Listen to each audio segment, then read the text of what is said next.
Et bonjour à tous. On se retrouve aujourd'hui pour parler des changements de la saison 2026 de League of Legends. Vous l'avez sûrement vu sur Twitter et sur YouTube. Riot a annoncé 90% des changements qui vont avoir lieu au moins au début de la saison et possiblement ce qui arrivera ensuite. Prenez tout ce que vous voyez et entendez avec des pincettes. Dans cette vidéo, on va essayer pas d'être exhaustif et de tout dire, mais de parler des choses les plus importantes. Et du coup, il faut déjà commencer. Commençons par ce qui est supprimé. À Takan, les Feat of Strength et les bots rang 2, rang 3 apportés par les Feat of Strength, c'est fini, c'est supprimé. Le Nashor revient à 20 minutes. Et vu qu'il n'y a plus de Feat of Strength, on reprend le First Blood de champion et de tour avec des gold bonus comme pendant les saisons précédentes de League of Legends. Voilà, tout ça c'est supprimé. Vous savez ce qui est parti. Ensuite, je vais vous parler que des changements qui sont le plus hypants, qui sont le plus impactants sur le jeu. Et je vais pas rentrer dans les détails. Comme dit, si vous êtes curieux, allez voir des contenus comme par exemple celui de Shriek qui est excellent. Il va y avoir des énormes changements, surtout au niveau pro, mais ça va évidemment beaucoup impacter la solo queue aussi, sur la tempo des games. Pourquoi? Parce que déjà la première vague de Sbire pop à 30 secondes, et plus 1 minute 5, donc vous allez plus faire pipi avant le game. Ensuite, une wave, au lieu de pop toutes les 30 secondes, comme ça l'a toujours été le cas dans League of Legends,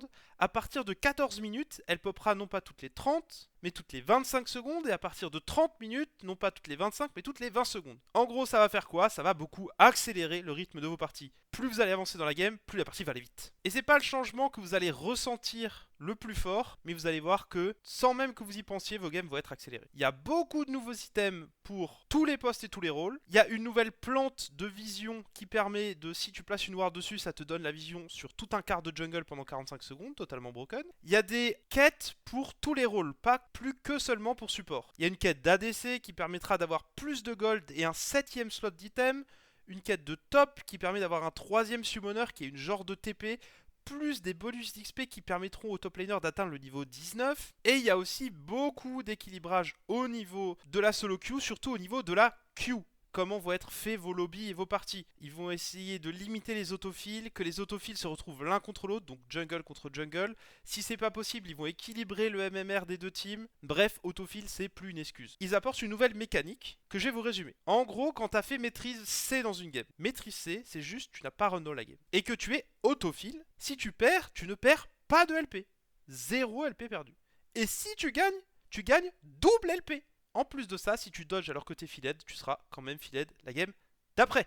Donc, arrêtez de ouin et jouez vos games filled. J'espère que ces changements vous hype. Allez voir tout ça en détail et ce qui peut vous intéresser dans les patch notes détaillés. On suivra tout ça de très près. Gardez un œil ouvert pour le ZQSD qui arrive très vite sur live. Et on se dit à bientôt. Ciao!